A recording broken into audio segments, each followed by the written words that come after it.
He was just quiet, and I've never noticed anything off. I mean, he was just a normal kid to me, walking around the neighborhood. I mean, he was just a bit odd, that's all. Thomas Crooks, the 20-year-old man who tried to shoot and kill former President Trump, was described as a loner. Now a new report says he actually flew a drone over the rally where he tried to assassinate the former president. They see something that said, take a look at what happened. I look at 7 new details about the man who tried to go down in history as an assassin. Welcome to Crime Fix. I'm Angenette Levy. It's been more than a week since a 20-year-old man climbed on top of a building in Butler, Pennsylvania with an AR-15 and a rangefinder and fired several shots at former President Trump. Sadly, firefighter Corey Comparator was killed as he shielded his wife and daughter from the gunfire. 2 other men were wounded and remain in the hospital. Former President Trump was grazed in the ear and survived. Snipers shot and killed Crooks, who was seen on the roof of the building well before he fired those shots. There are reports it was as long as 19 minutes before. He's going down!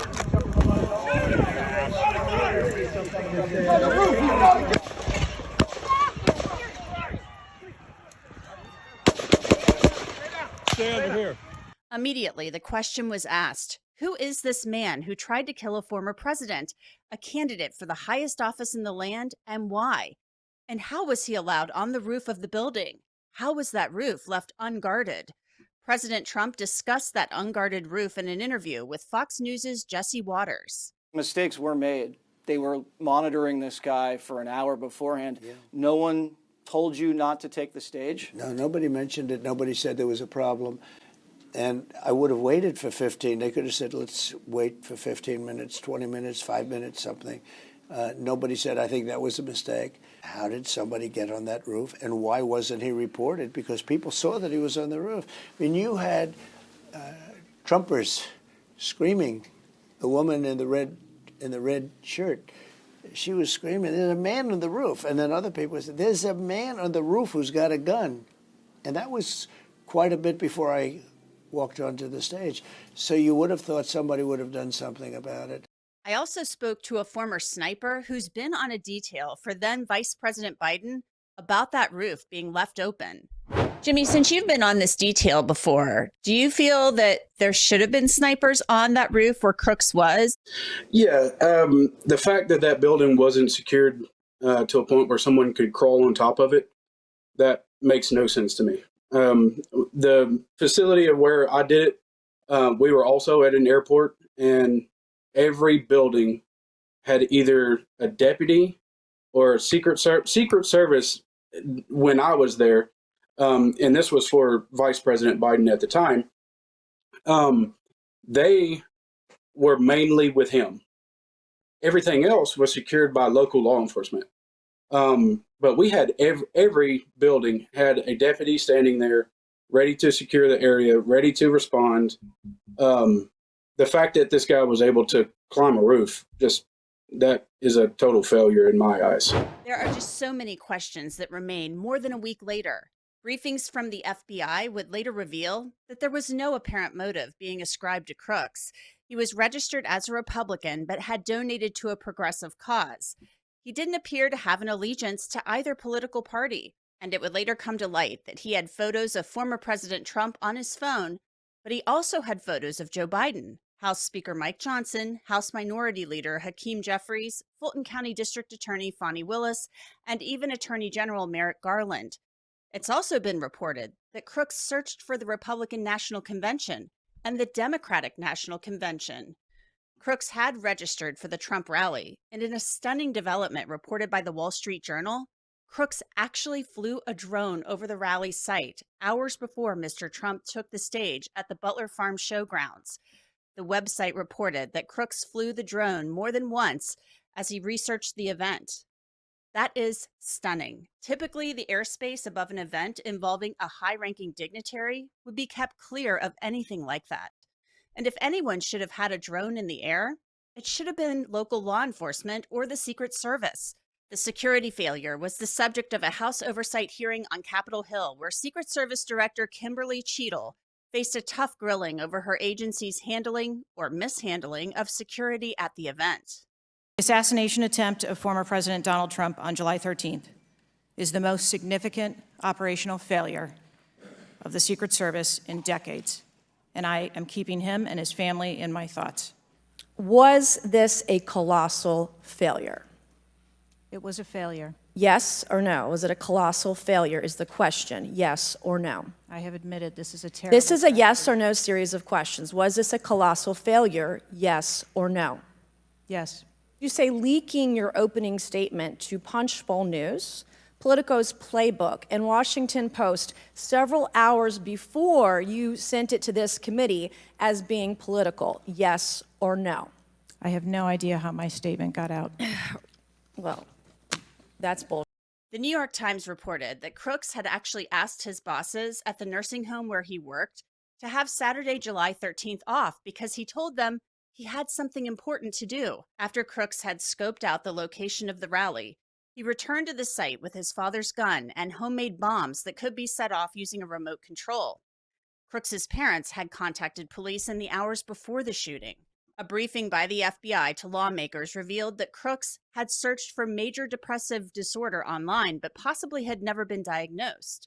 The Daily Beast reported that before Crooks fired the shots, his last online search was for pornography. Experts say that's not unusual among people who carry out mass shootings. I'll have more on that later on. Those who knew Crooks from school or his neighborhood say he kept to himself. He sat by himself, didn't talk to anyone, didn't even try to make conversation. So it was just kind of odd. He was an odd kid, but I didn't have any issues with him or anything. There have been a lot of reports that Crooks was bullied, but a Fox News Digital story said those claims are not true, quoting a former student at Bethel Park High School who told the site, quote, "He didn't talk a lot, but when he was talked to, he would make good conversation. He was easy to talk to. He would make good conversation. He was very chill, very humble." Fox quoted the former girlfriend as saying Crooks had friends in class and on the bus. The people who knew him didn't have negative experiences with him.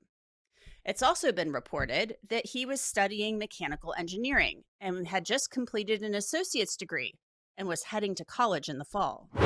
The world is not always a safe place, and when accidents happen, you might need an attorney that's going to fight for you and stand up for your rights.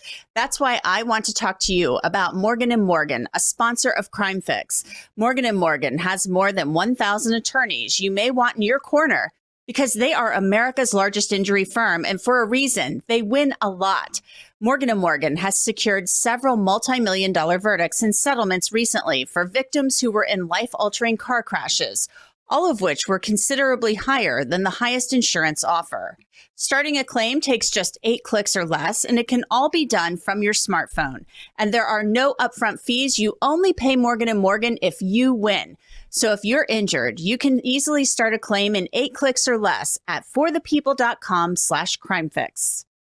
With me to discuss Thomas Crooks is somebody who's been following this case very closely. He's retired FBI agent Bobby Chacon. He's also an attorney. Bobby, I find this report in the Wall Street Journal incredibly interesting. The fact that Thomas Crooks was actually able to get a drone up in the air, according to the Wall Street Journal, to survey this area. It's shocking to me because I always thought the Secret Service goes in and they kind of shut these areas down. They do an assessment and they make sure that nobody is doing anything like that. So what are your thoughts on that report? Well, I think mine are the same as yours. A bit shocked that he was able to get a drone. Not that he was able to get a drone, but most 20-year-old young men can operate drones. You know, it's part of the culture now. But the fact that Secret Service didn't have that space locked down hours, if not days, in advance of a former president and now presidential candidate appearance there. And so I think that, they have to start looking into, very carefully into how they handle these things in the future. But yeah, it was shocking that the amount of access he had and the drone, the fact that he was able to kind of gain more intelligence than they had apparently on this overall site. Because I don't know if they ever had flown a drone over there. Certainly they didn't have one the day of the event. And I'm not sure they had one in the days leading up to it when they were putting their plan together. Drones are pretty simple, as you mentioned. Any 20-year-old, I think a lot of 10-year-olds these days can operate a drone and get one up in the air. And I actually talked to a law enforcement officer that I know pretty well who told me, we send a drone up in the air for $100 drug deal for surveillance. So how on earth the Secret Service didn't have drones in the air and how this kid was able to get a drone up in the air is unbelievable. Yeah, I mean, because you could have used it both to do the planning, like I said, in those now famous aerial shots we've seen of the site, and you can pick out that roof as one of the most vulnerable points just from the air. Just, you know, if you're on the ground, it might look a little different, but certainly from the air, when you look at it on those aerial shots where the drone would have given them, you can see that roof as the closest, most dangerous point that an adversary might exploit. And then, of course, during the operation, that's leading up to it. Then during the operation, if you had a drone up, you know, you would have been able to see him immediately get on that roof, knowing he's not one of your team, and call for Trump to get off that stage immediately. Instead, they were relying on people. We've seen now those same famous videos. The woman's yelling, "He's got a gun! He's on the roof!" And all these bystanders are trying to notify cops. Well, there's a lag time. There's a delay in the response there because of that. And so, you know, to avoid that, if you had a drone up, just constantly an eye in the sky watching, the minute that he breached that roof and was crawling up there, they would have called it out. Trump would have been rushed off the stage, and the team could have been sent to respond to that threat. Instead, that did not happen, and we know the consequences. There's another report out from the Daily Beast, and I found this interesting too. And it said that a law enforcement source told the Daily Beast that Thomas Crooks, his last internet search before this shooting, was for pornography. And apparently, the experts will tell you that that's not incredibly unusual. Even among school shooters and mass shooters, pornography is apparently a common factor or thread, the viewing of pornography among these people. Do you have any experience with that? Have you seen this in the past? And is there a strange kind of maybe a sexual frustration component with these people who carry out these mass shootings? Yes, I mean, I spoke to, and I have some very good friends who are FBI profilers, former FBI profilers. They're retired now, and I spoke to them about this very topic. And you know, one of their takes was, you know, there's this incel community that's out there, and then there's kind of varying degrees of people that fall into that incel category, that involuntarily celibate category. In other words, these are guys that are, you know, for whatever reason, the niches they were in middle school and high school prevented them from developing normal relationships with girls or whatever their sexual orientation is. And so they are involuntarily celibate. And, you know, that there's a certain frustration that grows out of that. And the internet has given them a place to kind of commiserate on that. And they, you know, they can't establish that normal romantic or physical relationships with their chosen, gender that they're attracted to. And so they watch pornography, and that's their outlet for that. And so there were early reports that he might be an incel or one of these incel type people. And so I'm sure that part of the FBI investigation, talking to his family, talking to his friends, did he ever have a girlfriend? Did he have a boyfriend? Did he ever have any relationship, physical or otherwise, with another person? And so I'm sure they're looking into that. But yeah, that is not an uncommon category of people that engage in these kind of activities. An involuntary celibate obviously means they don't want to be. It's just that they aren't able to, for whatever reason, have a sexual relationship with somebody, whether, you know, it's of the different sex, same sex, what have you. This guy's been described as a loner. That's not something uncommon that we hear among people who carry out these types of things. He was described as somebody in high school. He's only 20 years old when he carries this shooting out. But he is somebody who was described as in high school as being a loner. He was bullied, things like that. I mean, this seems like textbook stereotypical type things for the way that this guy was described.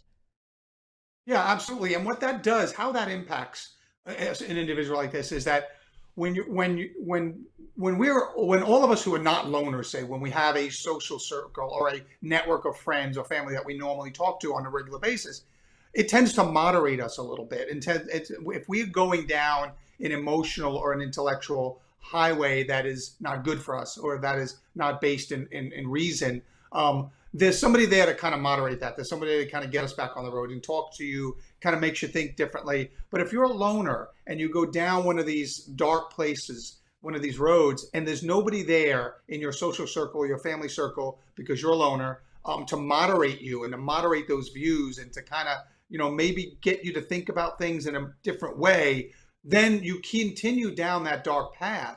And without that network, without that social support, these loner types then tend to, viciously go down and down and down and down that rabbit hole. And there's no one there to kind of moderate those views or to get them to think about things a little differently. Do you think we'll ever know what motivated this guy? I mean, he had pictures of famous people. It wasn't just Trump. He had photos of Biden reportedly on his phone, Princess Kate, Fonnie Willis, all kinds of different people. Yeah, and he also did searches for Biden and DNC and things like that. So, I don't know this to be true yet. They haven't made it public. I think that it could be one of those things where he was going to kill whoever was famous closest to him in those days when he chose to take out this attack because he wanted to be famous. One of these kill someone famous to become famous type things. Like maybe like Mark David Chapman, who killed John Lennon and things like that. So, yeah, it could be that. Unfortunately, because he's deceased, his true motivations 100% we'll never know. But we are going to be able to hand all the information off, which I'm sure they're doing now, to our profilers, and who will kind of come up with a most likely motive. We'll never know for sure, but I think they will be able to come up with a most likely motive. And the reason that's important is because you want to maybe keep an eye on similarly situated or similarly thinking individuals, so that maybe people he may have commiserated with on the internet, so that they may be talked to, they may be kind of veered off of that path that no one veered him off of. So I think we'll have a most likely motive based on a whole totality of circumstances situation, but I don't know if we'll ever truly know without a doubt 100%, because like I said, he's deceased. He took that with him. And it doesn't seem like he had anybody that he was regularly talking to about these things. Thank you, Bobby. You're welcome. Thanks for having me. And that's it for this episode of Crime Fix. I'm Angenette Levy. Thanks so much for being with me. I'll see you back here next time.